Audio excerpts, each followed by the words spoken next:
How come you can say cool beans, but you can't say other types of beans? Magic beans. Hot beans. Hot beans. Smooth beans. Kidney beans. True beans. Butterscotch Shenanigans. Hey everybody, welcome to Coffee with Butterscotch, the game dev comedy podcast of Butterscotch Shenanigans. I'm Seth and I'm the game programmer. I'm Adam and I'm the web programmer. I'm Sam and I make pictures. And before we get started, we have a warning. Anything can happen on this show. There may be lewd, crude, or rude behavior. So if you are sensitive, if you are under the age of 18, if you're under the age of 30, or perhaps even 60, you should go ahead and stop listening now. And This is for octogenarians only. Yeah. So get out. Don't come back, you scamp. Also, Seth, you forgot to mention tood. Oh yeah, there's gonna be some tood. Yeah. That's short for altitude? Altitude. Yeah. Altitude. All right, so this is a new year. It's a new me. It's a new you. It's a new podcast. Yeah, we missed last week's episode, which would have been our first episode of the year, but instead this one is. Well, here's why though. Because we wanted to start it off on the right foot. Yeah, I mean, our New Year's being late. Our New Year's resolution was not to miss any more podcasts. And as we all know, the first thing you're supposed to do when you make a New Year's resolution is fail hard. Well, no, but here's another way to think about it. Had we done that first one but missed this week, then we would have already failed our New Year's resolution. But since we didn't do the first one, we just hadn't started the resolution yet. That's true. It was just a delay. Yeah, we just delayed our resolution to keep our act together. I like the way you think, Adam. So we basically nailed it. But as you know, to kind of make up for last week's miss, we're gonna go a little bit longer than normal today, probably up to 30 to 40 seconds. So that's our gift. That's our gift to you all. Settle in with some popcorn and a big bucket of water. Yeah, because you're gonna need to stay hydrated. Oh, is that not for bathing purposes? It's for no. Oh, okay. No, of course not. And so we also wanted to hit a sort of state of the Butterscotch Union at the beginning of this year and go over some of the interesting or perhaps extremely boring statistics about where our studio is. And it might be kind of cool then next year, if we do the same thing for our first podcast of the year, to kind of look back and compare. So yeah, totally. So where are we? I'll throw out some stats. Stats us, I just Adam. scraped them up right before we started this thing. So gross. This is our 34th podcast. So that means that so we started this podcast last year, basically 9 months ago-ish. And over those 9 months, we casted 33 pods. Across those, we had 11,000 listens, which is pretty good, actually. For our little comedy dev cast pod, whatever. It's kind of a niche market. A little bit of a niche what are you market. going to do? And what else? So Butterscotch ID, which we also started basically a year ago now, or a few months over a year ago, but really became active a year ago, has 47,000 registered users, which is awesome. And amongst them, we have generated 4,500 pairs of friends. Aww. So it's pretty cute. It's cute. That's why we do it. That's why we do it, you guys. It's a significantly smaller number than the number of registered users. I don't know what that's all about. But I guess people don't want friends? I don't know. We haven't given them enough reasons. No, we gotta make some multiplayer games, I guess. And across all of our games, we have 4.5 million downloads, that's quite cool. So that's pretty good. That's pretty fun. What else? Our forums, which are only for our most active users. So again, we have 47,000 Butterscotch IDs. Of those, almost 1,000 of them have actually logged into the forums to hang out there and do stuff. Collectively putting together 7,000 posts. It's like a 2% conversion. Yeah, weirdly, every single damn conversion everywhere that we measure is on the order of a few percent. I don't know what the deal is with that. It's like 1% of people who download our games actually end up logging in and doing stuff there. And then 1% of those ish actually log into the forums. It seems like YouTubers work the same way since we've been getting a lot of requests from YouTubers to play Crashlands. And we're looking at their stats. It's the same deal. They've got a 1% ratio of subscribers to numbers of views on any particular video. So I don't know. So if you're listening to this podcast, you're magic actually number. you're a member of the Butterscotch 1%. Yeah, It's man. more like 1% of 1% of 1%. Yeah, of you 1%. You are you're in the top elite. echelon. So you better, build those walls high around this castle you have because Yeah. the pitchforks, they're coming. The mob's coming. Yeah. That's right. Yeah, actually, it's true. The podcast is something like, what, 0.1% or 0.01%? It's a very elite faction It's a very elite fact. of listeners. And also, as far as statistics go, we have, just in kind of thinking of the success of our studio so far, we have currently about 2 months worth of money in the bank. Ooh. And that is including all three of us being paid somewhere below what would be considered the poverty line. Which, it'd be a shame if one of us happened to have, extremely expensive medical condition or something. Yeah. Yeah, which fortunately, that is not the case. Yeah, not at all. Fortunately, everyone is fine. Yeah. It's a good thing that we have very supportive spouses who are That is who actually are taking care of us financially while Yeah. we do this. And of course, this isn't to say, oh man, like it's so hard to make games. I mean, it is, but I just think it'll be an interesting thing to look back on a year from now, either in a sad way or in a good way. I don't know, because maybe we'll have even less money next year. Who knows? And at this time, we are 1 week away from launch for our first PC game, Crashlands! which is Crashlands. No, it's Crashlands! And for those of you who are, since our listeners of this podcast are the most elite of the elite, then we are going to be announcing the actual launch times right now on this podcast. Yeah, the official launch date is January 21st, but because of all kinds of shenanigans that have to do with the stores and when they turn over their like top new games pages and blah, blah, blah, the specific times are actually a little different. Yeah, so we have to do some weird jukey dances. But we're going to be launching on Google Play and iTunes. We're going to be hitting the publish button at 11 p.m. Central Time, January 20th. So it may take up to 2, possibly even 3 hours after we hit that button for the games to go live and be downloadable. Although in practice, it seemed like it's only been half an hour or so. Yeah, it's usually 20 minutes or so. Yeah, it kind of depends. I think it depends on peak times and stuff. At that time of night, it's probably going to be fine. So you can sort of anticipate that by midnight Central Time, January 20th / morning of January 21st, you'll be able to play on mobile. On Steam, we will be launching at 7 o'clock a.m. Basically, January the moment 20 we get up, we're going to hit that publish button. Yeah, January 21st. So that's for PC and Mac. So basically, if you sleep like a normal person and you live in the US, then you can basically expect that on the morning of the 21st, it'll all be ready for you. Yeah, but if you're really anticipating Crashlands and just want to play at the moment it is possible, then Get yourself some Red Bulls and go to town. yeah, be ready on your mobile device for that evening. And if you download it immediately as it becomes available on mobile, by the time you go to work the next morning, you'll be very tired. But also, you will be Super tired. Maybe, 5%, 10% of the way through the game? Something Oh, you're like saying that? if they just download the game and start playing it and don't sleep at all until the and then moment... you'll be about 10% of the way through. Yeah, then you can go over to the water cooler at work and laugh in people's faces and throw water at I don't know what happens at the water cooler, honestly, but...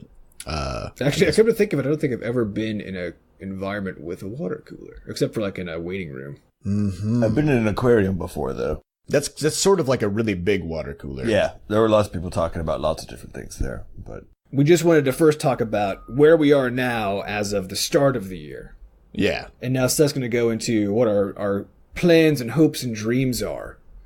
Yes. For this year. What's going to be happening in 2016? 2016, year of the Dragon! is it the year of the dragon? No, it's monkey. Oh. It's the year of the monkey. That is significantly less awesome. It's a lot less awesome. Yeah, so the first thing that we're going to be doing, and we're going to hopefully get this done either right before or sort of around the Crashlands launch, is we're getting our old games updated in a very light sense. So the first thing is they will not require you to pay for a butter up in order to get access to the Butterscotch ID perks. So all the cross-game perks, the achievements, the friend statistics and leaderboards and stuff like that, that's all going to be just free in every game. The butter ups will still be required to get the various in-game features like all the unlocks in Flop Rocket, the access to the new ships in Roid Rage, all that stuff. Yeah, so you still have to buy the game if you want to play all if you want to get content. the full shebang. Yeah, but you'll be able to access, so I guess it's probably the best example. There are a few in Roid Rage, which you have to butter up in to get access to the ships. Mm-hmm. If you do unlock one of the other ships using a perk, then you'll be able to access it just by logging in without having to butter up to get it. Exactly. So I guess in theory, if you can get to space and Flop Rocket without buttering up, which would be impressive. Tough. I think it might actually be impossible. It's possible because you can still get the fuel, but and the converter. Yeah, you won't get the armor or anything like that, so it'll be really tough to make it. But if you can do that, then and if you go over to Roid Rage, you will be able to fly the Flop Rocket or in Roid Rage. So, there is that. We're also updating Roid Rage so that the interns that pilot the ships actually will get some kind of extra capabilities. So, as an example, Steve, the intern Steve, will repel asteroids slightly. Gently. Yeah. And we're also adding Flux as an intern. And that's from Crashlands perk. So if you get a perk in Crashlands, you'll be able to use Flux in Roid Rage. And you'll also be able to use the escape pod. So we're getting all kinds of perks added to those games from Crashlands. So we're going to hopefully get all that stuff done, over the next couple of weeks, and it'll be published and playable. Yeah. We hope to get it out before Crashlands launches so that people can get in there and start unlocking perks and stuff before the game comes out without having to butter up, since that was kind of the big goal for the fix. But the likelihood of us really pulling it off for all 4 games is not. It's low with all the other things. There's too many other things to do. Things are busy around launch time. So. Yeah, it is. I mean, it's 10 days until Crash. No, is it less than that? What is today? Tuesday? Today's Tuesday. At the time people will be listening, it'll be Wednesday. It'll be 8 days from launch. Well, technically like a week and 12 hours because we're launching it late at night. So yeah, but I do say this has been the most relaxed launch we've had. I think as far as it was well planned. Yeah, that's basically what it comes down to. Because before Adam came on, Adam demanded a certain level of intelligence as far as our approach to launch that Seth and I had just been lacking. So we would kind of just throw it against the wall as soon as it was done.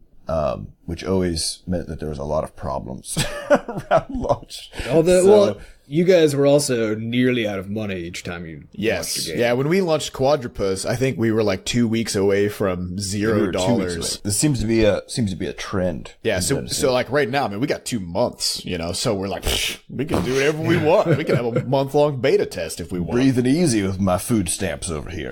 It also takes 2 months for us to get paid from any of the stores. That's true. We are actually right up against that disaster. It's a very surgical operation that we're running here. It's very precise. So once Crashlands comes out, then we are going to... Well, it depends. If Crashlands totally bombs and doesn't really, put us into a different financial position, then fuck it, we got to move. To Colombia. We're going to Colombia. We're moving to... somewhere where it's cheaper to live. Probably getting into the drug trade. It's going to be... We hear that it's a little bit less competitive than games, so yeah, probably. And the customers treat you a little bit better sometimes. That's actually probably true. Oh my god. We could sell our organs also, but Sam's organs are kind of shitty right now, so I don't think... Yeah, mine, I'm not going to be viable for any of that, so you guys are going to have to do double duty, I guess. Although, actually, right now, if we were to sell Sam's bone marrow, we could actually... It's 2 bone marrows, so maybe we'd get like a... 2 for 1 bulk discount, something. I don't know, maybe we could bump that price up a bit, because it's like double... Wait, does it mean it's double bad or double good? If you have... I think it might be double bad. Well, we just need to frame it, to sell it. It's all about it's double good. Well, no, Sam had good bone marrow to begin with. There was nothing wrong with it. It just wasn't Keenan's job. So yeah. There was nothing wrong with it except that it was cancer. Which, whatever. No, it's just a little thing. It's like a flu, So, so all this kind of depends on what's going to happen with Crashlands. If Crashlands does do well, then we can turn around and support it for a while, which what we want to do is spend a couple months working up a big content patch that will have a whole bunch of fun sort of, I don't know if you'd call them vanity items, but, just some goofy stuff that you can build and put in your base.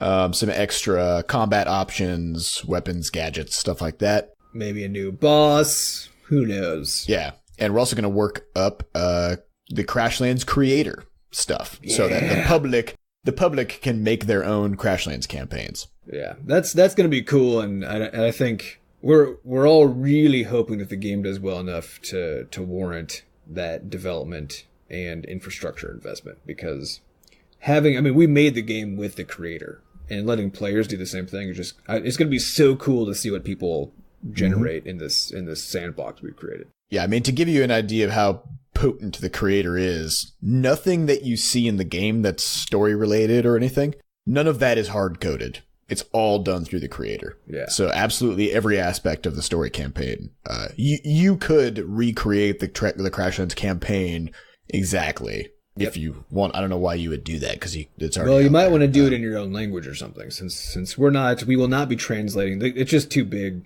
to be translated into other languages. That's true. So while the game is available everywhere, it's really, unfortunately right now, it's only going to be fully understandable as a game for people who speak English well enough to also be able to handle the fucking weird words that we use in the game.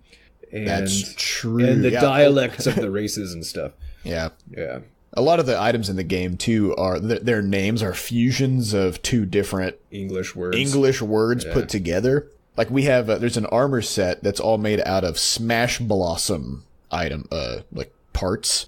Right. And it's called, like the hat is called a smat. The vest. You got a smock. The vest is a smock. The gloves are smittens. And the boots are they smoots? I think they're smoots. Smoots. It certainly sounds reasonable. I mean, what is that going to come out to in French or something? I don't know. So if you're not a really fluent English speaker, then Crashlands is going to be rough as a story game for the story that we wrote. So the story and all the gameplay available at launch. But we will, because the creator will let you do all kinds of things. We'll probably, at the same time we launch that patch, will likely include a pure sandbox mode, just built into the game. So, because otherwise a whole bunch of people will be making sandbox modes, which is just dumb. So we'll just include one in the thing. So that way, if you don't want to deal with story at all, just want to go fight stuff and build things, and you can do that. And otherwise, we're going to put as much language support in as we can, so that people can make stories in their own languages and share those with other people. Yeah. The problem is we don't know what the fuck we're doing when it comes to language support. So nope. That's going to be probably one of the biggest tasks is going to be sorting that. And we'll probably have to change some of the fonts in the game to make it work. And there's going to be some kind of weirdness. Probably some backwards compatibility issues, I suspect. So one of the downsides of growing up in Murica, where we only learned one language growing up and then have no clue how the rest of the world operates. Yep. So, whoops. All right. So then the last thing we want to hit on for plans for the new year is what we're going to do after we're done with Crashlands stuff. Post Crashlands. Which, Sam, do you want to dive into this a little bit? Yeah, so we kind of came up with a strategy as far as what we want to do with the studio and with the stories we're telling. And you'll notice that all of the games that we've made, we've sort of bound into the same universe at this point. However, that's been very lightly done in part because games like Quadrupus and Flop Rocket don't have much of a story, or Roid Rage. And so what we're going to do in the future is actually plan, which is novel, essentially plan trilogies. So the next two games you'll see out of Butterscotch will be essentially mid-sized games. So games that take us somewhere between 3 and 6 months to complete. So bigger than Quadrupus. Yeah, at this point, because of our powers, they'll be probably substantially larger than Quadrupus, but similar in terms of their exploration of a mechanic and a particular aspect of the universe that we built. And the whole idea is that over the course of the two smaller games, we really, get people invested in the world, introduce them to a bunch of the high power characters involved in this major story arc. And then the third one is a larger scale game that's, a 6 to 12 month project, that binds all of the stuff that you've done in the previous two games together, and really, while also, being able to stand on its own and really, ties all of that into the universe in a really big, cool, powerful way. Yeah, and the current set actually does that. It just wasn't... It wasn't intentional, and it's a bit weaker than than what we'd like to do in the future. Yeah, but it is a case that when we made the story for Crashlands, we wanted Crashlands to tie the other games together. So we just like pulled all those stories into it. Mm-hmm. So now we'll do it on purpose with the next 3 games. Yeah, I think, and as far as just like tech stretching and stuff, things that we want to be able to accomplish that we currently haven't done yet, branching into multiplayer stuff. And that doesn't necessarily mean real time, but just some sort of social connectivity or anything like that where you can, there's a lot more meaning involved with the Butterscotch ID system. And also with being able to play with your friends would be so good. And then that also includes stuff like, we've been kicking around the idea of a Quadrupus 2, which does actually have, co-op in it. So you can run around, beat the crap out of stuff. Co-op. So, these are things that are on the horizon for us, and are whatever happens with Crashlands also kind of determines our ability to, what's going to happen. Well, I'll also add to that on the technology side, it would be really, so we've kind of got the markets figured out for mobile. We're now just getting into the the PC market, and so we're getting a handle on what that looks like, and how to deal with press when it comes to that and all that kind of stuff.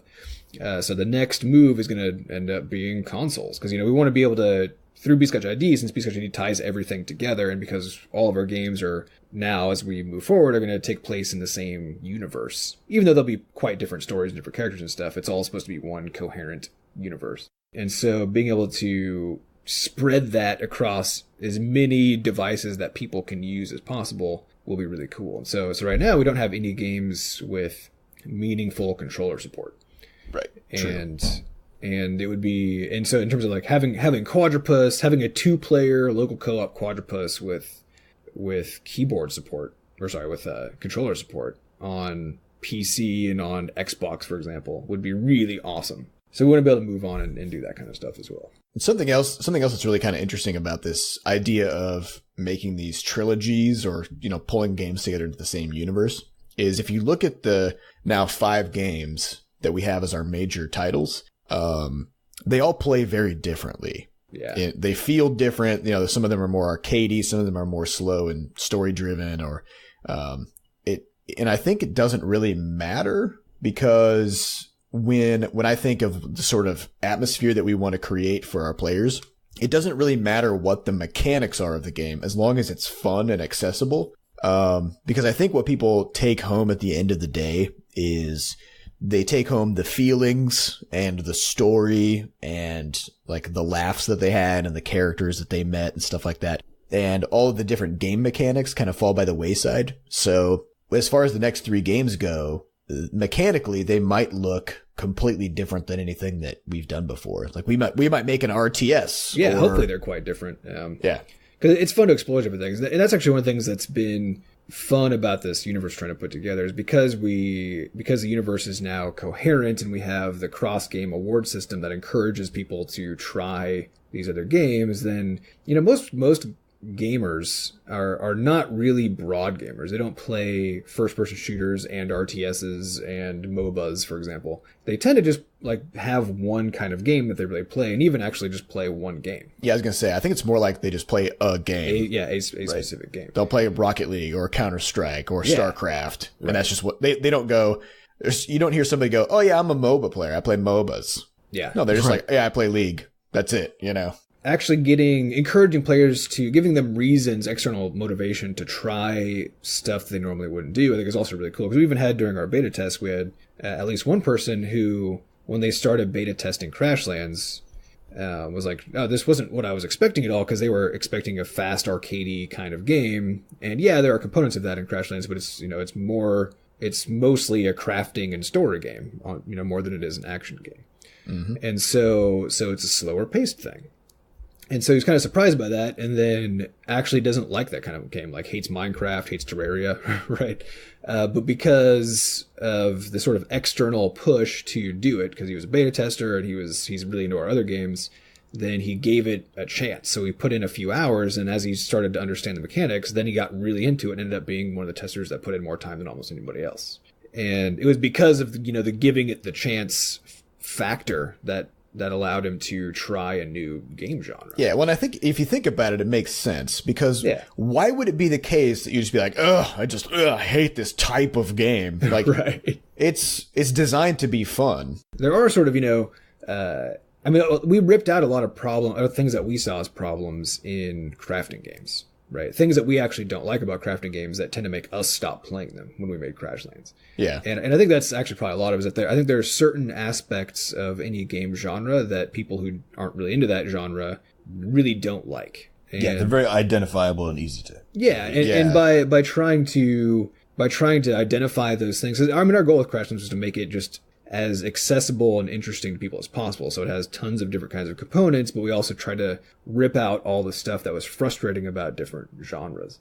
Yeah. And so if we can somehow continue to do that when we make new games, so that people can come in and be like, oh, I thought I would hate an RTS. And then it turns out it's different enough from RTSs and the sort of the standards and expectations that people have with those kinds of games, that maybe we can make that something that someone who's not an RTS fan would actually like. And I'll also say a big reason for this is we tend to try to make games that are in genres that we typically don't get into. When we made Towel Fight, I mean, Sam was really into Binding of Isaac, but I didn't like it at all. Me neither. And so we were like, well, let's try to sort of capitalize on what is fun about that game, because a lot of people do like it, right? So let's look at the elements of that game that make it fun, and then, put our own spin on it, try to make some things more accessible, and all that. And then we did, similar thing with like, people keep saying, oh, Crashlands, it looks a lot like Don't Starve. And yet it looks a lot like it in the sense that it is from the top down and you are crafting things. But when you get into the actual meat of the game's mechanics, almost everything is different. Yeah. In a lot of really huge ways. And that's just because we all played Don't Starve, and we just weren't that into it. I think universally we hated it. Yeah. Well, actually, that's not quite fair. I actually enjoyed the shit out of it for a good 12 hours of gameplay. But it's one of those big things. I think it's also true. It's also a reason I didn't enjoy, or I guess don't enjoy, Binding of Isaac, is because any kind of game with permadeath where there is absolutely no game external preserved progress, where there's nothing preserved, I can only play for a while, because at some point it just gets too frustrating to lose everything. Right. Yeah, that's what put me off of Don't Starve as well. But on top of that, just the premise of the game being don't starve to death and also don't go crazy. It's a little dark. It's super depressing, and it also made this constant feeling of tension, of feeling like everything you do, you are sort of losing. Like, oh, I want to go explore a little bit. Oh, I can't go explore because what if I don't find food in that direction? I need to not starve to death. That's the whole point. Yeah, well, what if you build something, because then it's going to get struck by lightning and burnt to the ground? Yeah. And that's sort of the whole nature of the survival genre. Yeah, actually, that's right. It's basically a completely no-win scenario, because no matter what you do, everything's a cost-benefit analysis anyway, but everything has a high cost and small benefit, and then there's no actual winning of the game. Nature always wins. Yeah, in the end, you die eventually. Yeah, so we removed all the survival aspects for Crashlands and just made it into an adventure RPG. Yeah, that's something that people don't get too, is they play Don't Starve, and I had this problem too when I first started playing it. I treated Don't Starve like a crafting game, but it's not. It's a survival game with a crafting mechanic. Right. And that's a really important distinction. I think the reason that probably a lot of people who don't like it is because they think of it as a crafting game first, and then of course you're going to hate it, because a crafting game where you lose everything, all of your tech tree progress every few hours or less even, is not a great crafting game. Yeah. And I have to say too, I really have no interest in making a game that has starving to death as one of its sort of core mechanics, because there's almost nothing less interesting that can happen to you. Because in order for you to starve to death, just nothing has to happen for a really long time, right? That's what it means to starve to death. Yeah. You didn't find food for a long time, and then you died. Wow, that's real exciting. Yeah, so that's about where we are, I think. That being said, though, I think all of us are actually very interested in stepping back into the roguelike. Oh, yeah. But roguelike with metagame progression. Right. Roguelite. Roguelite. Yes. All right, so that's kind of our plans for the new year, for 2016. And of course, as with all plans, it will all be thrown away as soon as we start actually doing stuff. Yeah. So just bear in mind, this is what we want to do, not necessarily what is actually going to happen. Okay, now it's time for the segment of the podcast called Here's Some Games We're Playing. Let's talk about it.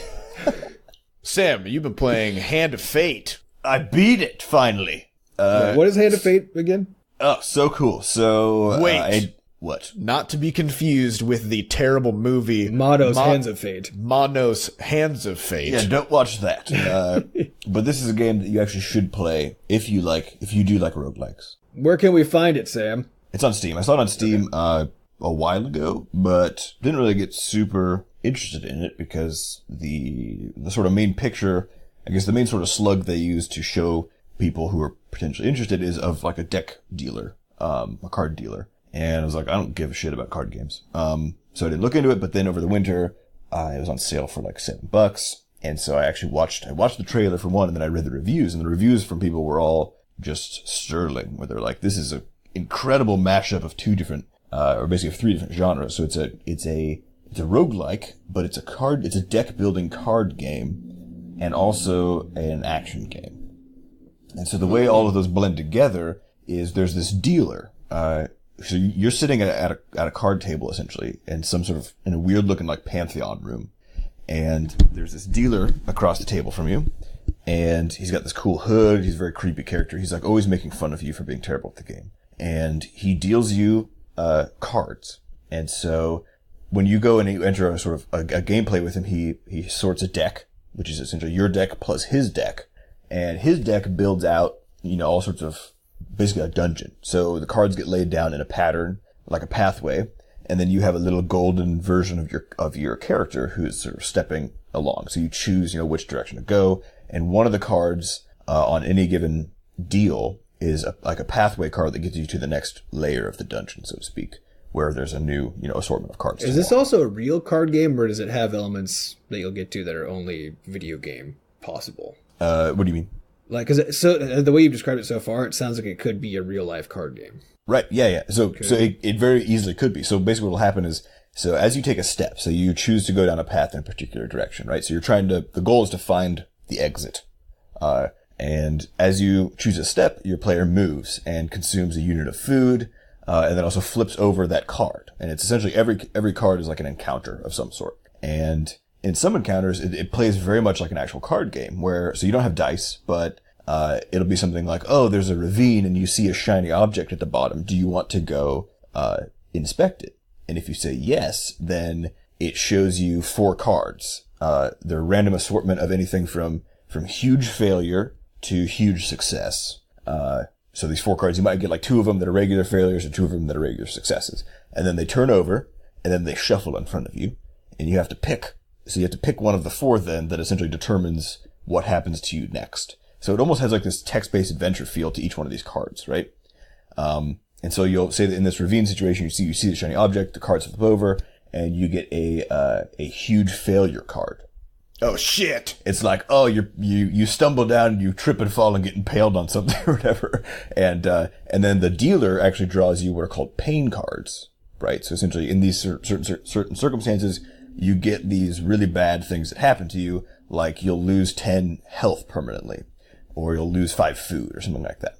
So this goes on and on and on. And it's basically like you're just trying to stay alive against this card deck. So it's basically totally random then, to this part you described so far?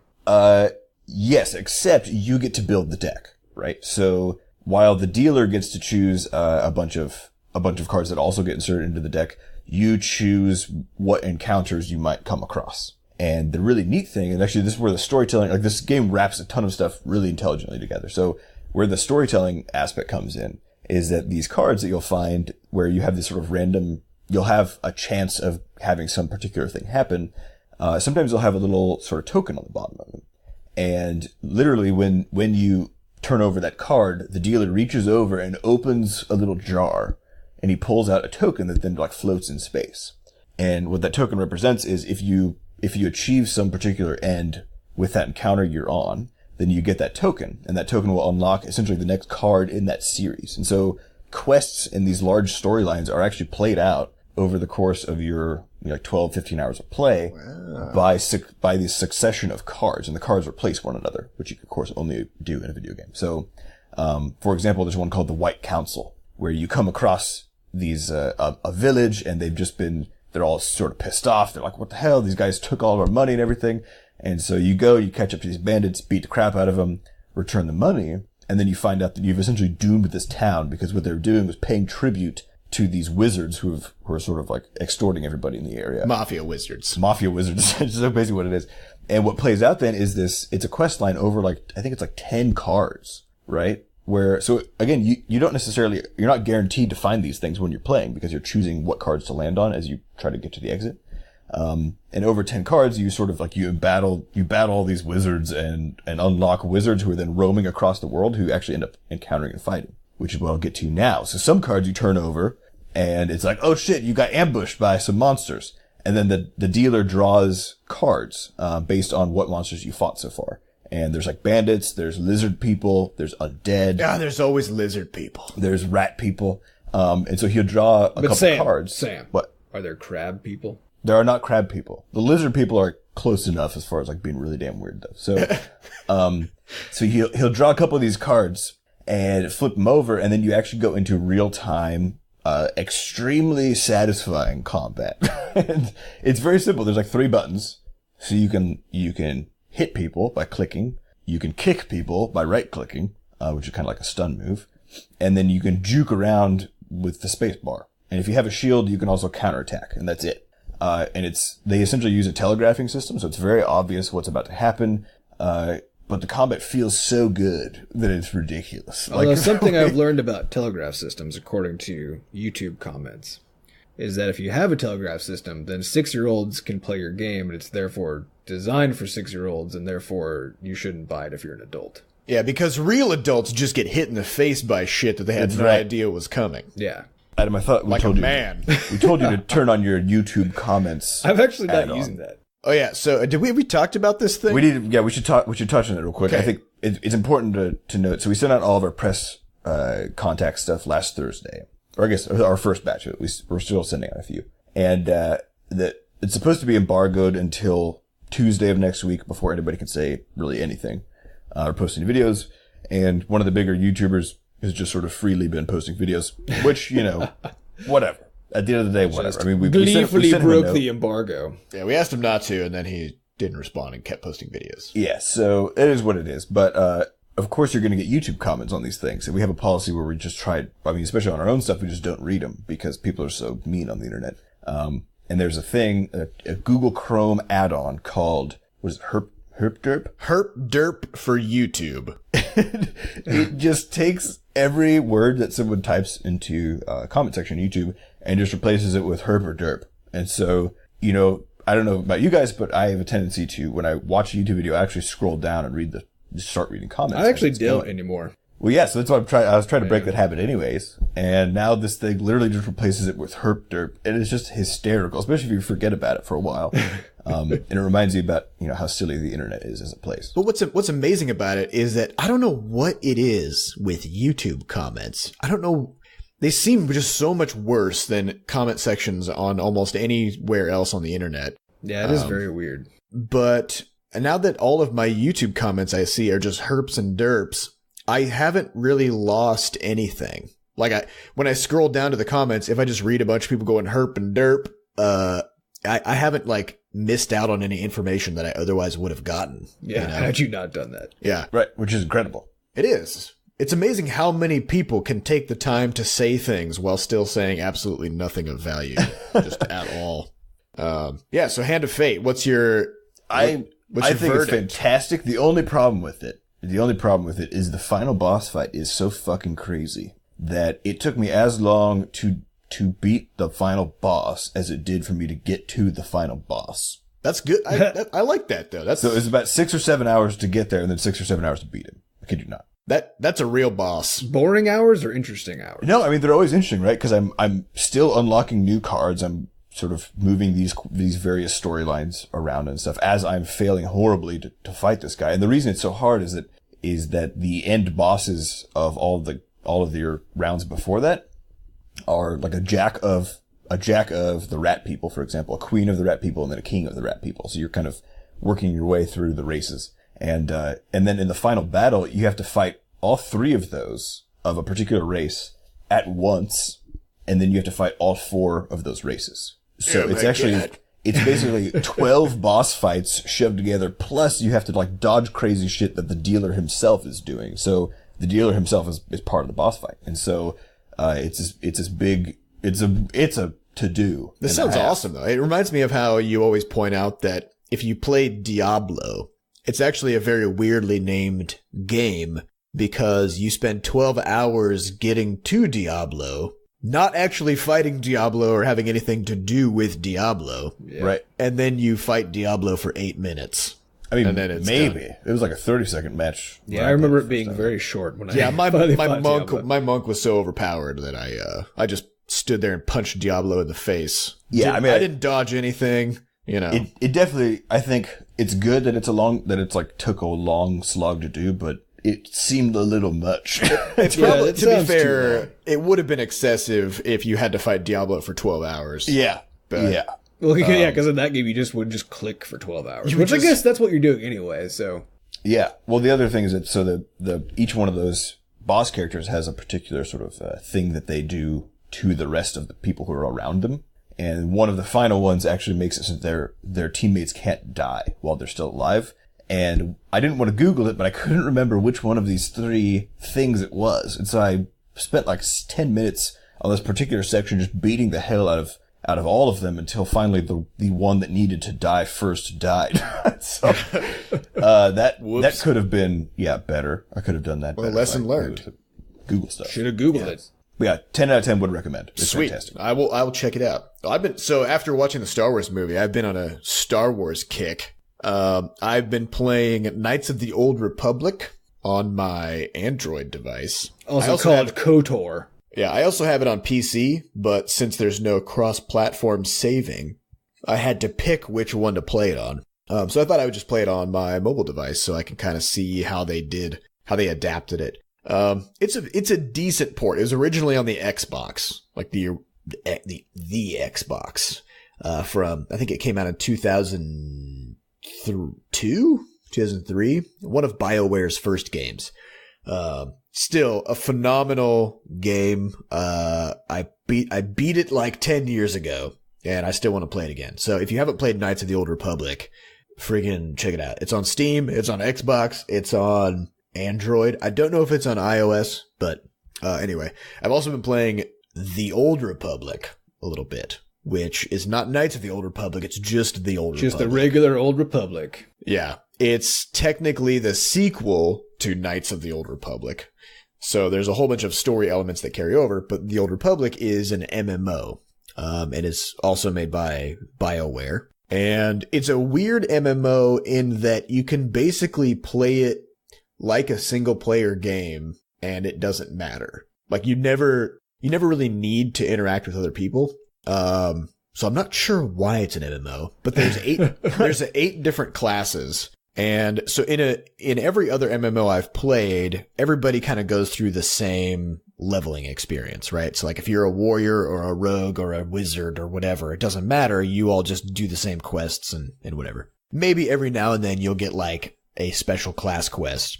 But that's not the case in the Old Republic. In the Old Republic, there are fully voiced entire leveling experiences for every individual class.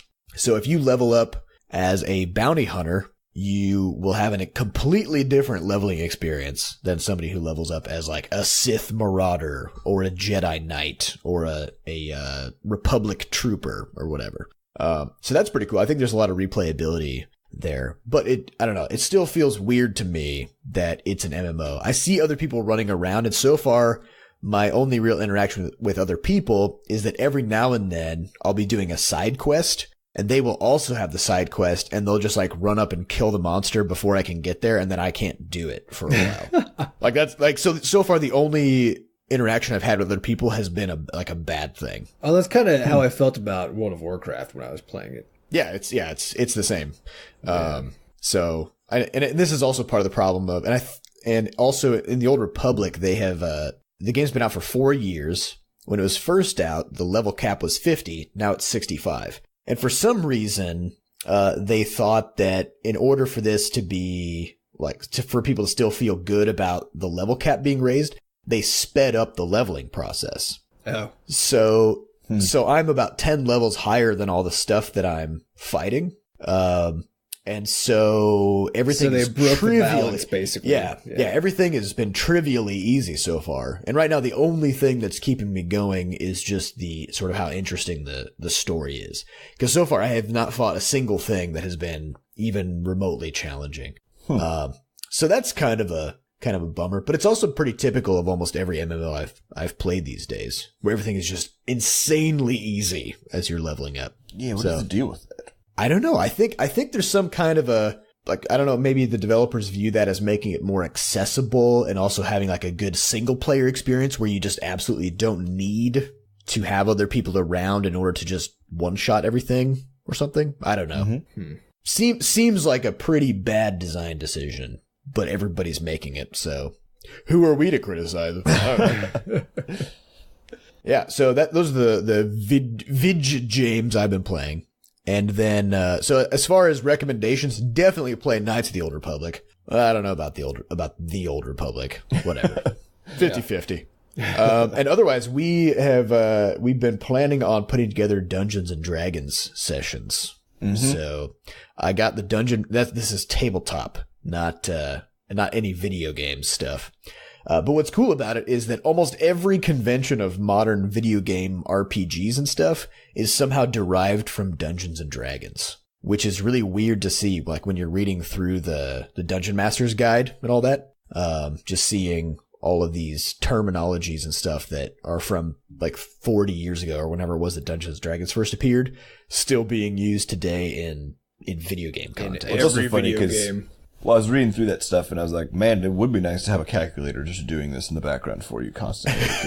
Because goddamn. Well, what's cool about Dungeons and Dragons, so for those of our listeners who haven't played it or don't know much about it. I actually haven't played it. So the basic premise is one person is the dungeon master.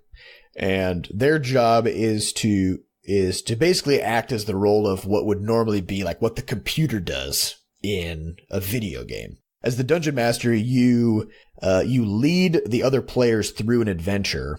And so, for example, when the players talk to an NPC, the dungeon master speaks as the NPC. And you can even like make up voices and stuff, or whatever. When the players are fighting a monster or something, the players will say what they want to do. So like maybe it's Sam's turn in combat and he's a gnome warlock. And he's like, I'm going to cast this spell. And so then as the dungeon master, I will tell him what he needs to do to make that happen. So it'll be like, okay, you roll a 20-sided die, and then based on your intelligence level or whatever, you can like add 2 to your dice roll or something. And then if you roll a high enough number, then your spell succeeds. So it's basically kind of like a meeting between the players playing as these different characters, going through an adventure, with the dungeon master guiding them through. Yeah, I think the best way to think about it, it's literally just a storytelling engine. It's a group storytelling exercise. Yeah, with rules. Yeah, it's it can be amazing. And if you are sort of interested in seeing what it's like, I would recommend checking out the Adventure Zone podcast, which is put on by the McElroy brothers, who are hilarious, and their dad, yeah. Who is also oftentimes unintentionally hilarious.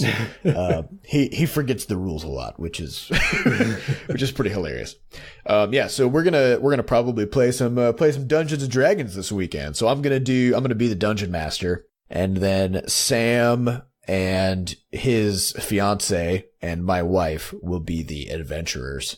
And I would also adventure, but I have my own game night to go to, so I cannot participate in this first instance. It'll be a rusty first thing because I've never been a dungeon master before, and I have to read through the whole several 100-page dungeon master's guide to sort of learn all the rules and stuff. So there's a learning curve to it. Totally. Sure. All right. So that's all we got for what we're playing, games that we're playing. Let's talk about it. Now on to questions. So these questions come from podcast.bscotch.net. and they are submitted by Butterscotch ID members. Some of them are anonymous, a couple of them. But anyways, yeah, if you want to get your questions onto our future podcast, just head on over there to podcast.bscotch.net and ask away. All right, so our first question comes from Racing for the Finish with 12 upvotes. If you could relive, not redo, just relive, any moment in your life, what would it be? Okay. I was thinking about this from the redoing perspective. Now I gotta, because this is like a positive thing. If you could relive. Yeah. I mean, it might not be a positive thing. Yeah. I don't know. But so if you were to relive a moment in a meaningful way, right? So it would mean that, just from a practical standpoint, I'm trying to understand how to think about this question. So you're your mind is gonna go back in time. You're basically trapped in your own body. Right. And you're gonna, as it goes, as an observer. Because you can't change anything. So you're going to be There's no definition of how long a moment is. Like, I guess it could be like a day, could be some event. Yeah. So you'll be like trapped in your own mind as an observer for some event in the past. And then in order for this to be meaningful in any way, presumably you then get snapped back into your present mind and are fully functional again. And you get to have now this like fresh memory of having observed that. Does that sound right? Is that like an accurate way to think about this? Okay. It doesn't say that you can only relive this moment once. Maybe you can just always relive this moment. Relive it. Can't be trapped in that moment forever. Anytime you want, you can put your mind back in that moment. So now here's the thing. Where? Basically any like really awesome thing from childhood. So take old video games as a really good example of this. Like I have in my memory, I have this vague sense of like awe and awesomeness from the game Pathways into Darkness from Bungie from forever ago, like 91 or something like that. Recently, I got to play it again on an emulator, and it was garbage, right? But in my memory, the thing was just fabulous. Well, I think this is true of basically any old video game that I touch. Right, and that's an easy reference because you can that's a thing that you get to like try to re-experience again, and you can do it maybe 20 years apart because the technology allows you to do that. And in fact, movies are actually similar, right? Where you'll have like a vague recollection of maybe an old cartoon or something, and you go back and rewatch it, and not always, but the vast majority of the time, you're like, what the hell was this, you know? Or you get to relive it, but in a where there are multiple layers, and you get to now as an adult, you know, as your current self actually see the second layer because of how many things have happened in your life. Which is just a long way to say, I'm actually not sure it's a good thing to be able to go back and relive a moment. I guess, what if there's the other stipulation that you relived it as that self? Yeah, if you could relive the feeling. Yeah, you're not, I would say that's the way to think about it, as opposed to just popping in and observing. You're not So observing. You're literally flashing back and living that for a brief moment. You're basically refilling your nostalgia well. Right. Is that the idea? Yeah, pretty much. I don't know. Nostalgia's kind of sad though, you know, because it's like it's happy sad. It's happy sad. I mean, it's probably for me. It's the case that most things that used to make me nostalgic kind of don't really anymore. But I remember never like really loving the feeling of nostalgia. I'd always be like, oh, because it's always like I kind of wish that's how things still were. But not they a lot. Can't be, and now you're sad. And now you're kind of sad, right? So even though like I think what you're saying is better, I still don't think it's necessarily a good thing to be able to go refill that well. Well, I mean, for me, it's more that. So I don't remember much from being a kid, just because terrible memories and stuff. So I think my what happened? No, not terrible memories. As in, like, I have a terrible memory. Terrible memory. Terrible memory. It's like shit. So I think, I mean, my approach to this is actually the difficult one. Is I would like to relive stuff that I can't remember because that'd be useful. Just to get a memory of it. As far as like having, to be able to swap through these different sections of life that I literally don't remember at all. I think that'd be fantastic. That's what I would like to have available, which makes it difficult, of course, to relive a particular moment because I don't know what that moment is. I would like to relive a moment that was important in some way, but that I cannot remember. That's what I would like. It must not have been that important. This is super complicated. I think it can be. I think it could totally be that important. If you know anything about how memory works, your memory is just like hilariously bad for keeping track of. Oh, that is a fact. Things. So it's, it's totally viable that there might be something very important that happened to you. That might have been it might have been a very chilled out event, like someone taking you to get ice cream and having a particular conversation or something that somehow accidentally informed a lot of the stuff that you do in your whole life. But you can't remember it because maybe it was at the time not a particularly big deal, like you said. So I would like to be able to, if you had a sort of, a timeline of life events available, and there are ones that I can't remember, presumably, that are dark on that. What? And I would like to go back to some of those. On that note, I have a very practical answer. Given your answer, which is what I would like to be able to do is go back and revisit, because I don't trust my memory at all. I basically, as far as I'm concerned, every moment that has existed before the current moment I'm in is completely imaginary, because I don't trust my brain to remember that. So, but what happens with, as happens with everybody, is that somebody will be telling a story about a thing that you were involved in.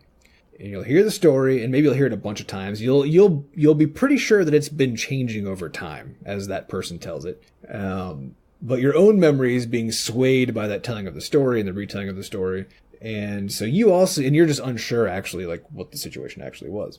So if it was a general ability to go back to a moment and relive it, I would like to do that for a informational purpose. So that, well, that's just like perfect recall, right? Yeah, I would use it as a perfect recall mechanism. So that could be like, I'm actually not sure what happened here. I have a recollection, a vague recollection what happened here, but I don't trust it. So I want to go back and revisit that moment so I could just observe it again and then come back basically with a fresh memory. But here's the problem. I feel like that would make you super annoying, though. Well, no, that conversation. Aren't I already? It would only make you. It would only make you annoying if it was the case that, like, the people you're talking to who don't have this ability, right? They would always be telling a story, and they. I'm not saying I have to interrupt the story and be like, "You're wrong. That's not how it happened," right? Because there's already 1,000 cases where people are telling a story where I'm quite confident that's not how it happened, but it makes a good story, and so I just keep my mouth shut. Yeah, but I would like to then have confidence about how right I was, even if I don't declare it publicly. Yeah, but you'd run into the problem where you'd just be constantly irritated at how nobody else can seem to remember what happened. And if you do jump in and be like, no, actually, here's what happened. You would be ostracized for your perfect recall. Well, no, nobody would believe you. Well, that's the problem, is nobody would believe you, and then you would just be like, well, fuck, like, what's the point of even remembering? Well, then this brings into... not even for your own personal satisfaction? Well, this brings into view the question of what is important when it comes to memory, right? Because essentially... there's something that's getting constructed along the way. There's a story that's actually being built out of a memory along the way. And it's free to mold and change itself and whatever else, and actually kind of fit the purpose that it sort of maybe only vaguely did in the first place better as time goes on, as people mold it. Memory is an entrenchment tool for your present. That's what she said. Well, it is, but it's more like the narratives that you tell yourself and that you tell others or how you sort of construct your identity in a very large way. And so, there's the question of what's important. Is it actually important to be accurate? Because I think the answer is not really. It's not really important to be accurate. I think it depends on context. It's important to be consistent, but not necessarily accurate. Okay, so coming back to the question, though. Okay. I think that it's a lot more complicated than it originally lets on. It seemed pretty complicated just from the start. Because at any given moment, so it's saying, if you could relive any moment of your life, what would it be? But the person you were at the time, like, let's say my moment was, maybe like the first time I walked into swimming practice, right? Which I didn't realize it at the time, but it was a big deal because it sort of changed everything in my life from that point forward. But the person that I was then, I was very different. At that time, I had a completely different set of memories because I've forgotten probably everything that I knew at that time. And you had a different worldview. I had a different worldview. I had different friends. I experienced things differently because you knew a lot less. I knew nothing. I still know very little, but I knew almost nothing. And so everything that I heard, most of it I was hearing for the first time. Everything was new. And so if you want to go back and relive a moment of your life, the only way for you to actually relive it would be to temporarily cease being the person that you currently are.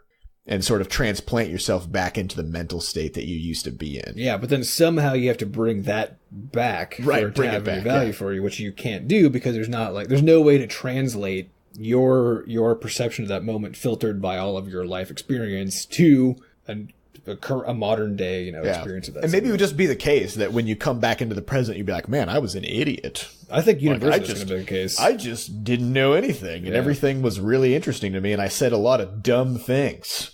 A lot of dumb things. Yeah, so personally, I probably wouldn't relive any moments. Just sunk cost. Just move forward, forget it ever happened. I think it'd be fun to be able to do, but I honestly can't think of a thing where I'm like, yeah, that's a thing that I would do, that I would go back to. Well, yeah, that's just it. And it sounds like it might be a fun thing at first glance, but I think ultimately it would be useless for you and probably just make you sad. Yeah. But think about what you're talking about, though, because I don't think it's the case, because all you're talking about is remembering things right now, really. So I'm talking about the context of actually reliving the moment. So like I was just saying about going back into that state of mind and really... Right. I mean, you're talking about literally reliving the moment, but I'm saying that functionally, your memory it gives you the ability to do a similar thing. And even like reading a really good book allows you to live someone else's existence for a particular moment with their mindset. Kind of, because when you're remembering, you're also remembering it through the lens of your present self. Yeah, for sure. So... But I'm saying, like, it's in a way, it's like Adam was saying, it's basically enhanced or perfect recall of a scenario minus your current lens, right? It's a very bad recall, also minus your perfect lens, or your current lens, sorry. Well, I guess we'll have to answer this question with, it's complicated. All right, next question comes from Mia Kitty with 9 upvotes. One for Adam's statistics machine. How many interns have been lost to the regions of space in Flop Rocket and or Roid Rage? Do you keep track of these statistics at all? And if not, what do you keep records of? I guess I'll answer that last question first. So in each of our games, we have a stats page for Butterscotch ID that you can compare. You can just do a little leaderboard with you and other players. So all of those stats we have for everyone, everyone who's in Butterscotch ID. At the moment, it's only for people who have buttered up in the game. But as we talked about earlier, we're changing the butter up system so that this will actually be present for everybody who logs into the game. Yeah. Which will then become about 3 times as many people, something like that. So right now, all the stats we have are for people who are buttered up, but we do have those stats plus anything else that's related to game progression, so that we can sync your progress across devices and stuff. So anything you see in your stats and anything that would obviously be needed to port your game from one device to the next, like what pets you're using or anything like that. Tell us about dead people, Adam. I want to hear about death. Coming to dead people. So I looked these up right before we started this podcast. And I rounded them a little bit because, who cares about precise numbers? So Flop Rocket. It's just deaths. In Flop Rocket, 2 million players have died. Wait, that's just of people who have logged in and buttered up. Yes. And I feel like my Roid Rage number is wrong here. I need to go back and look at this. This seems like way too many. I don't know. That does seem like a lot. Doesn't it? We have on the page here 323 million. Yeah, I'm thinking it's maybe off by a factor of something. By a factor of 1,000? By a factor of 1,000. It's 323,000. Roid Rage has the fewest number of buttered up players. Right. Okay. So 323,000 Roid Rage deaths, 2 million Flop Rocket deaths, and these are across actually just I think a handful of thousands of players. Damn. So on average, our active players are dying hundreds or thousands of times per play in these games. But to me, the fun one actually was that in Crashlands, which isn't available, the only people who've played it are about 120 really active beta testers. There have already been 13,000 deaths. Which is impressive. Which is pretty good. Well, the great thing about that is when you die in Crashlands, you die in real life. Yeah, and also... that's not what happened. That's The Ring or something. A gravestone falls from the sky, and you can go back and pick that gravestone up, and you can put it by your base as sort of like to make a little graveyard. So There are 13,000 gravestones floating around in distributed across the big bases. I think my favorite screenshot that someone sent us was they built the big base and then were spelling out the word help with their gravestones. Oh, yeah. Another thing that we are wanting to do, so we kind of realized that it can be a bit cumbersome to have like 200 goddamn gravestones. So one thing we're going to look at doing in the big content patch is adding a craftable item where you can combine, say, like 50 gravestones and make a sort of memorial statue to yourself or something. Yeah. And then maybe even take it one step higher and take like 10 of those to make some kind of a crazy huge monument sort of a thing. That way you can consolidate your graveyard and make it a little bit less sprawling. Yeah, maybe they'll even give you buffs because if you're dying that much, maybe you need a little extra. Maybe you need some help. Of course, then min-maxers will just go kill themselves 1,000 times. And, that's true. You know. But, you know, if that's how they want to play the game, then who am I to stop them from... By all means. If that's how you want to play it. That's how you got to play it. It doesn't sound very fun to me to play it that way. All right, next question comes from Flavin, or Flavin. Flavin Flav? Flavin Flav. Plus 8 upvotes. The podcast is called Coffee with Butterscotch, but you guys talk about coffee very little. So let's talk about it. Do you drink it? How much? Where do you buy it? If you brew it yourself, what is your preferred brew method? Okay, wait. I want to interject with the story here before we dive into this. Is it a related story? It is related. So when I was getting the cancer exhaustion before I knew that I had it, I would compete with the cancer by drinking a shitload of coffee every morning. And I'm talking like... Spoiler alert, the cancer won that fight. Yeah. So that's coffee does not cure cancer. So I would wake up and I'd be like, God damn, I'm tired. And I would make a pot of coffee and I'd drink the whole pot of coffee like in a go. So in like an hour. Are you talking like a drip pot of like a... Yeah, I'm talking a French press. So that's like the 30 ounce or French press, the big one? Yeah, that's the one I used to have. So a 30 ounce French press. Yeah, so you're talking like 3 cups of coffee, basically. 3 like good sized cups of coffee. Yeah, easy. Yeah. And then that would get me to like 11. And I'd be like, oh God, I'm so tired. And I'd do another one of those. And that would get me to like 2 in the afternoon. And then I just have to nap because I was too tired. The coffee that I make now is basically the same potency because of that whole thing. Like I just pour a ton of beans in there, or a ton of grounds in there. And so I make extremely powerful coffee. And that's the only way. I make it in a French press and it'll put some hair on your chest if you drink it. And it's just Starbucks. It's like brand, mud. Yeah, is it a little soupy because it's got a lot of particles in there? It will be. Yeah, it is once you get to the bottom. Seth occasionally gets to the bottom of the press and then it's like, yeah, get the grit. Yeah, but to me, that's kind of like drinking that, the dregs of the French press. It's kind of like choosing to drink whiskey instead of beer, where it's like, I know why I'm drinking this.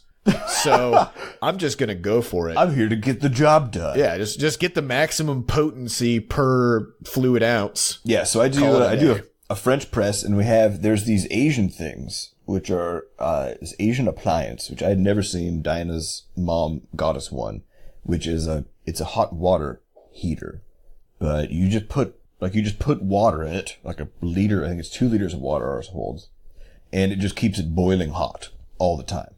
And so, in the morning, get up and put too many grounds basically into the bottom of this French press, which is actually just a big metal carafe because my other one shattered. We set those all the time too. We just shatter glass French presses with alarming frequency, so mine's made of metal. Yeah, I broke 4 French presses and then finally, our mom had an old shitty plastic one laying around from like 5 years ago. She's like, here, just take this.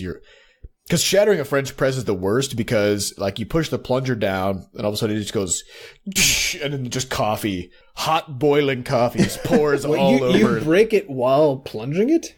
Yeah, that's how I broke it. What are the physics behind what's happening? I don't know. I think it's the heat, the pressure. Are you applying? Is it because you have so many grounds and because you just instead of pushing it down and then letting it up so the grounds can fall, you just force it as hard as you can? Probably that. So you're literally so you're adding, like, because you guys are both strong as fuck, so you're probably adding like 100 pounds of pressure Well, I think what's the point of using a French press if you're not going to also sort of bench press, fuse it into your daily tricep routine? French press is one of Seth's tricep routines. Yeah, he does it after his bench press. Every morning I do 83 pounds of French press. So 15 reps. So I think all of us drink a ton of coffee. And then as far as where I buy it from the grocery store, pre-ground, because I don't have a grinder and I don't care about. I don't care, like Seth was saying, I don't care about the luxury of drinking You're not coffee. a snob. You're not a coffee snob. I'm here to get jazzed, and that's it. I'm here to get jazzed. Here to get fucked up.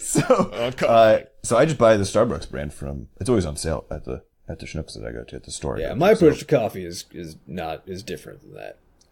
Because I am a coffee snob, although much less so than I used to be. Because I worked in a coffee shop when I was in college where we roasted our own coffee on site, and I've been drinking coffee since I was like 8 or something. Adam is such a coffee snob that he burned his own arm with a coffee grinder thing and is permanently scarred and disfigured. Although that was not intentional, it was because our roaster caught on fire. Well, it dripped flaming epoxy into my arm while I was trying to deal with it. Flaming epoxy. Flaming epoxy. But that was a long time ago. But so I got used while I was working there. Anytime we would roast a batch, we would roast a batch every few days. Then I would, as part of the deal that I had with my employment, I could drink as much coffee as I wanted on site. And anytime we roasted coffee, I could throw in an extra like half pound and just take it home. And so if I could have an extra half pound every few days, that's more than enough coffee to support yourself anyway. And it was, freshly roasted. So I could like roast some coffee and then drink it 5 minutes later. And so I got really used to that in that environment. And ever since then have been kind of sad about coffee because there's no other way unless you just roast it at home, which I don't have any way to do without smoking up our house and making my wife angry. There's just no way to do that and have it be that fresh. So for me, my current coffee approach is to seek out the freshest coffee I can find, which usually means finding some local roaster that stocks like a Whole Foods or some other horrible place, but that does tend to have, local produce and stuff. So like our Whole Foods nearby has a few local roasters and those have actual dates stamped on it. So I try to find stuff that's only a few days old. And if I'm really lucky, it'll be like in that day that I can be super excited about it. I will say when we visited you guys, that was some good coffee. Yeah, I mean, like, there's when you're in the middle kind of coffee with it's like your pre-ground stuff, your Starbucks, and your like those various things that you just go buy and they don't even have dates on them, all that stuff. That's all the same level of quality. So it's there's not terrible. It's just fine. There's no difference. They're just there's some minor taste differences and stuff. Some are more burnt than others, that kind of thing. But for the most part, it's just all the same. But when you go into like the really good fresh stuff that's roasted well, it's just a different thing. So I try to inhabit that space, and I'm happy to drink shitty coffee as well. Like it doesn't bother me. But when I'm seeking out my own coffee stuff, I try to find the fresh stuff. So, and then I used to only do French press, but now, for the past, I don't know, like half year or something, I actually use a tea infuser. And I've got this little metal tea infuser. It's the kind that it's not the one that closes. It's just sort of like a little mini cup with tiny holes in it that you just set inside of the actual mug. And so I just throw 2 scoops of freshly ground, freshly roasted coffee into it, like 2 heaping tablespoons, and then slowly pour, not boiling, but super hot water over the top. And let it sit for a few minutes, and then I've got super powerful coffee that's really good. That's a good idea. It's also easy to clean up because fucking those French presses, although they're awesome, are really annoying. Yeah, that's why I got rid of mine. I just use a Mr. Coffee. Yeah. So I don't know, man. I gotta get my gains every morning. But I will say, yeah, Sam's got to get his tricep workout with his French press. I mean, so far for me, the only thing that's a really big sort of bummer about my daily coffee experience is that I don't have a fireman's pole that goes down to the kitchen from my bedroom. Yeah. I mean, the bedroom is right above the kitchen, so it seems like, and actually, if you were to like plot it, a vertical line from the coffee machine, it's basically about even with my nightstand. Okay. So if I could just wake up in the morning, reach over to my right, grab the fireman's pole, and just pull myself out of bed and slide down to the coffee machine, I feel like that would be the best way for me to I'll be honest though, I feel like you in the morning plus a huge hole in the ground is that's just going to be a recipe for disaster. Either way, I'm gonna wake up and I'm gonna have an interesting morning. So yeah, well, either adrenaline will wake you up as you plummet to your approximate death, or you'll get some caffeine. So I guess it's a win-win. Can you absorb caffeine through wounds? I don't know. Probably. You'll find out pretty shortly after doing it, I think. You can absorb caffeine through pretty much anything. If you try hard enough. All right, let's hit one more question, and then we'll call it a day. So we'll be about probably 25 minutes of extra bonus content for you guys. That's DLC. We'll be charging you directly. So don't worry about that. Well, don't even worry about it. You just keep listening, and we'll send you a bill in the mail. Mm-hmm. No, we won't even do that. We'll just take the money straight out of your accounts. We have your cards on file, so no problem. Yeah. All right. So next question or last question comes from Gafferman. Gafferman says, Mia Kitty's got you covered on the weirdest, but what's the most unwittingly phallic creature you've designed? This is a great question to I feel like it's a little bit of a leading question because it says unwittingly phallic. You know what I mean? Yeah, I do know what you mean. Well, actually, but it is true, though, that it's not a creature, but the most presumably unwittingly phallic thing was phallic enough that it literally resulted, it's in Crashlands, it resulted in one of Seth's feedback items when we got the whole feedback system put up, being literally, Sam, make this thing look less like a dildo. I will say, though, it still looks exactly the same way it did. Yeah, I didn't change it. Not phallic. It's dildo-like. Dildalic. Okay, the important point here, though, is that so it's actually it's supposed to be a kaleidoscope, right? Which, of course, kaleidoscopes are very phallic in nature, oftentimes. Well, I mean, in that they're a tube. Right, but that's basically what phallic means, which is kind of unfair because lots of stuff is just a tube. Well, no, at the end of the day. Certain aspects that you add to it can then make it more phallic. For example, there were no balls on this. This item looks like it has balls, kinda. Okay, I think it's not that it has balls. No, it's got no balls. It's ribbed. It's ribbed for her pleasure, for your viewing pleasure, because it's a It's made of a thing called a tuber, which is a long, purple, bumpy shaft that protrudes from the ground. And you have to pop it out of the ground. They're supposed to be like berry things, you motherfuckers. So the other important context piece here, though, is that this is one of the catalytic agents for the glidopus. And so the glidopus, in order to transform it into its more powerful counterpart, first you have to give it... this is part of the contextual problem, is that the first item is called a glidopus love balloon. That's true. Yeah, somehow the glidopie have ended up with just like sex toys as all of their. It's literally like a water balloon that you like shittily have drawn a glidopus face on. Oh wait a minute. The love balloon is the first item for evolving the glidopus. Yeah, and the second item is the dildo. Kaleidoscope. And these were made months apart. I think a year apart. Yeah. So I just was making stuff.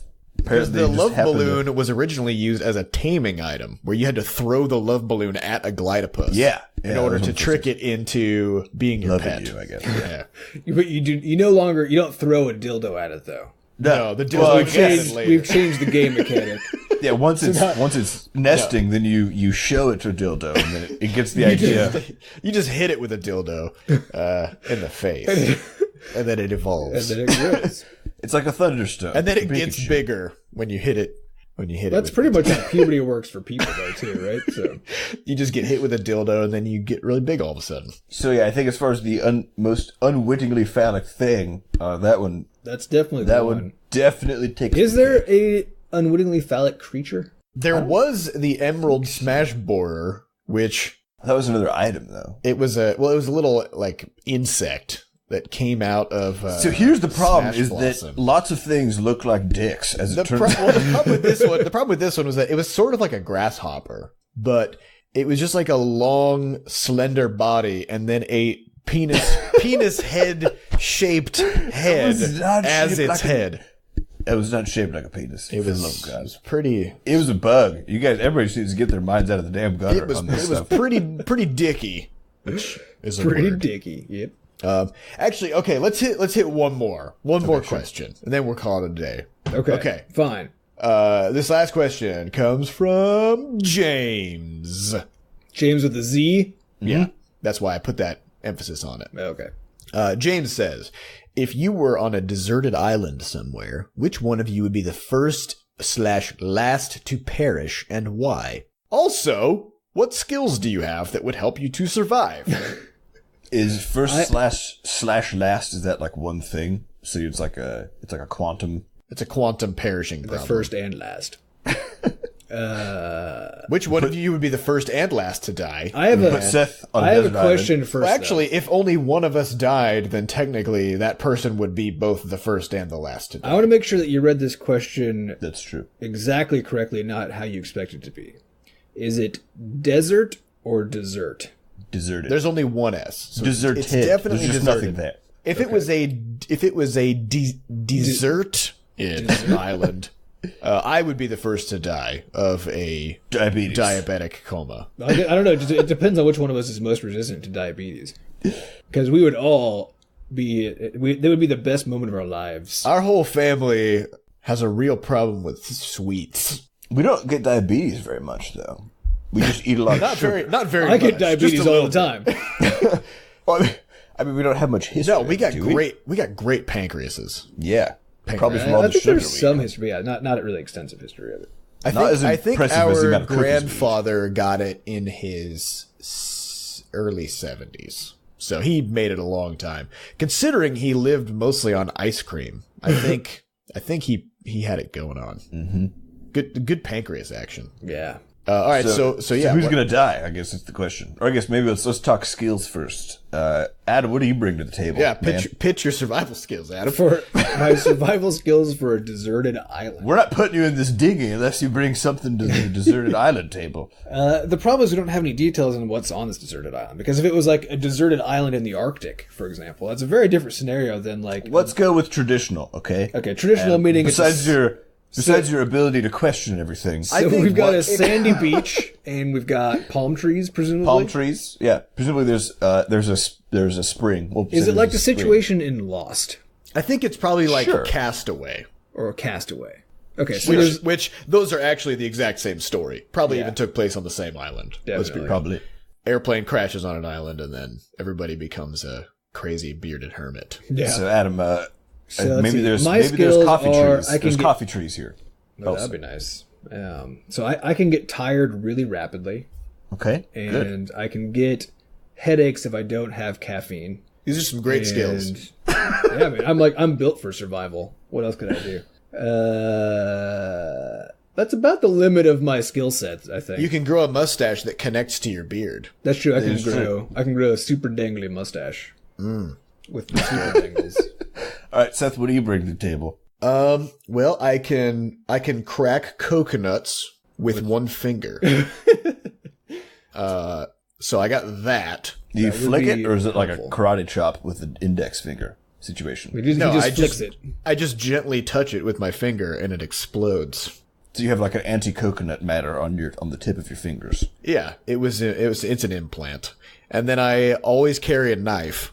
So you would have a knife. I would have a knife. Wait, how did we get trapped in this island though? Because if we got there by airplane, you wouldn't have this knife anymore. Well, you see, we got here because my knife also creates wormholes to deserted islands. Ah, okay. Can we go back the wormhole then?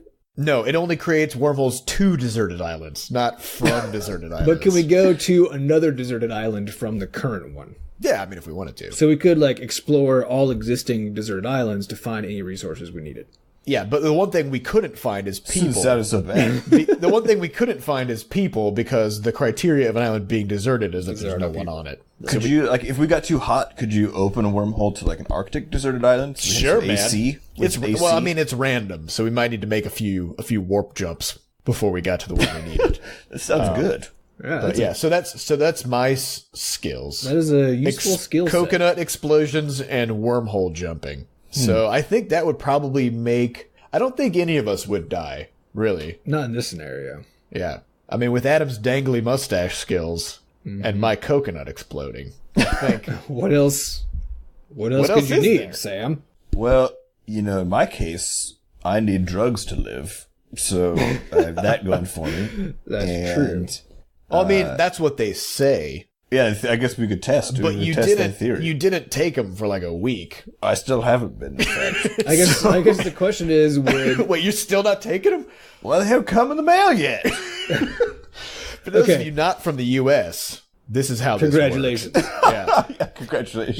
You get a stem cell transplant. The doctor says, here are the drugs that you absolutely must take in order to not die. In order for your new immune system to not literally murder your internal organs. And then you go to your insurance company and you say, hello, insurance company, I need these drugs. And they go, yeah, I don't know about that. I don't know. We're going to need an extra couple of days to think about it. And then they think about it, and then you call them back. You're like, hey, guys, have you thought about it? And they're like, well, yeah, but we're going to have to run this through some facilities. And then it gets shipped around for about a month from place to place. And the great thing is then once you finally get it, if you ever get it, then when it runs out, you do it all again. Only when it runs out can you call them and say, hey, I need more. You can't call them like 2 weeks beforehand and go, hey, my pills are about to run out. I need a new order. They'll be like, well, you still have some, so we can't begin the process of getting you your next round of pills because you still got some. So, yep. All of these things have literally happened to me in the past couple of months. Yeah, which to me, this is the most fucked up thing about this is that when Obama was campaigning for his healthcare shit and he was like, healthcare for everyone. And everybody was freaking out. Well, no, it was insurance for everyone. Well, yeah, that's the thing. It started as healthcare for everyone. Yeah.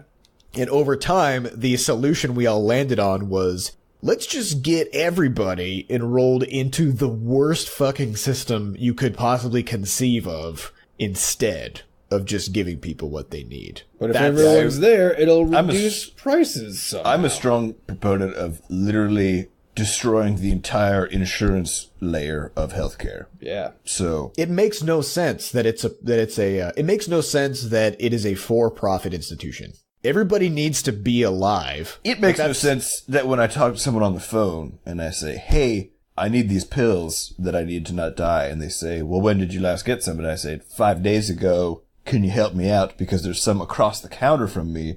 And I just need you to perform an override so that pharmacist across the counter can hand me the pills. And then they say, I don't know. I'm going to need to put you on hold for a little bit. I need to talk to one of my pharmacists about this.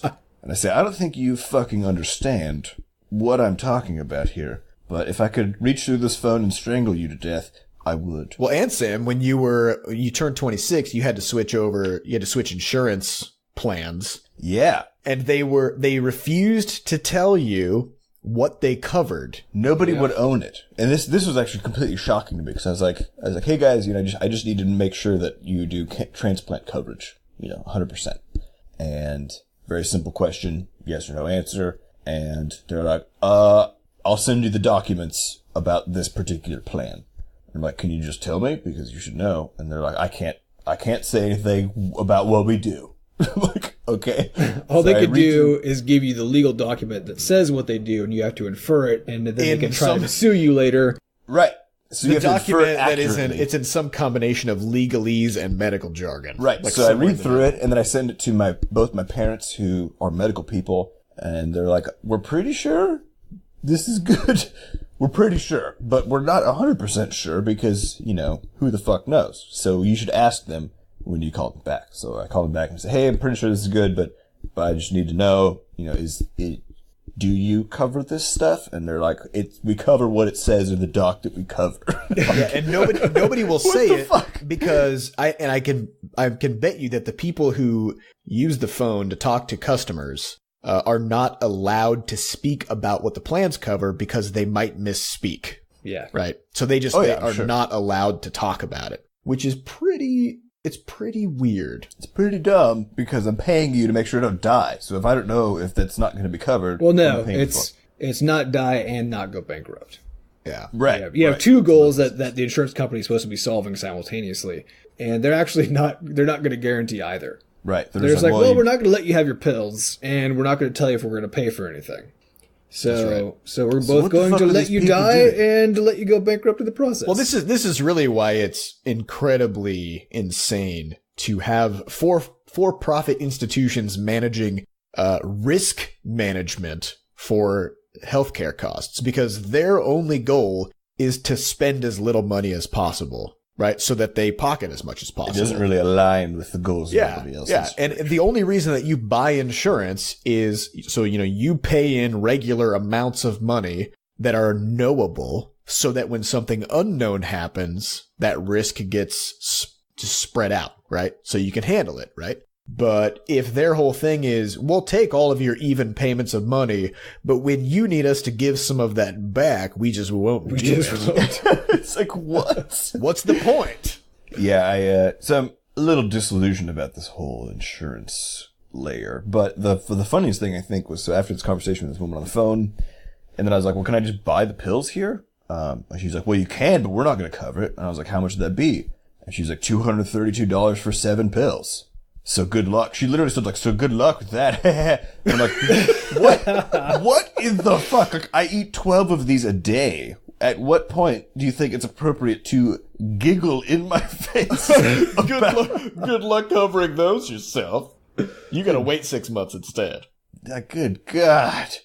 Anyway, so yeah, that's one of the skills I bring. Pretty good. The ability to get infuriated about insurance, and I think also I can make a mean sandcastle. So we could mean enough that we could live in it, or yeah, I think why not? That's pretty mean. That's a real nasty sandcastle. Yeah, man, bro. Man, all right.